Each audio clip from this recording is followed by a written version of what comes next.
Now, it's natural to underrate tier 0 items, since they are the starting tier and generally in games you want to progress, you know? There's no doubt that equipping higher tier weapons, armors, and rings makes your character stronger. This is generally the same with abilities as well, since they give more stats on equipping and their base effects are stronger. Though as you go higher tier, the costs do rise, and sometimes the scaling or the effect of the item stays the same with each tier. Like for example with shields, how they all stun for the same amount. You can still currently get them for free though, in the top right of the bazaar. It's just 7 that are worth respecting in my opinion. I'll start off with the weaker examples, but they become bonkers later. Firstly, the tier 0 helm and seal both actually have the most mana cost efficient berserk and damaging buff at 50 and 75 wisdom respectively, and only become more efficient the more wisdom you get.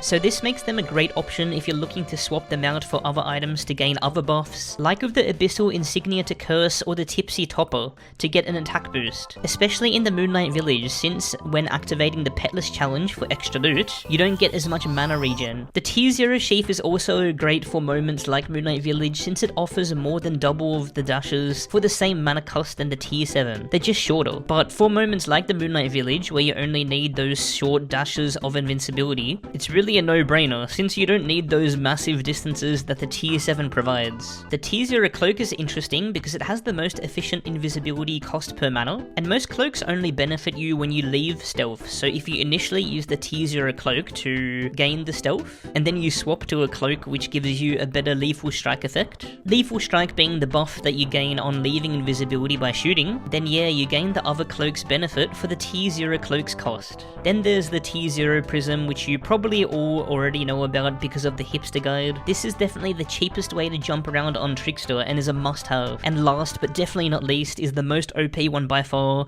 It's the tier 0 tome. Chances are you probably already know about this one. The tier 0 tome is so crazy because the heal starts becoming better than tier 7 at 75 wisdom, which is the minimum that you'll get when you max a priest, and it only gets much better when you do get more wisdom than that, which is easy to get since exalts give wisdom, and a lot of gear that you'll be equipping have extra whiz on it as well. Even the healing passive effect is the most efficient on a tier 0 tome, that gives you 20 health per second. And another great thing about the tier 0 tome is that you don't have to worry about offloading so much mana at a single ability usage, potentially overhealing. The healing is smoother. The cons of course are the less stats and the XP bonus, but you can always momentarily swap to the tier 0 tome when you do want to heal, and swap back to the higher stat base item. Tier 0 items also work great at proccing ability based items, especially the Moonlight Village items like the Kimono and the Kage no Hikari, since the tier 0 items are almost always the cheapest.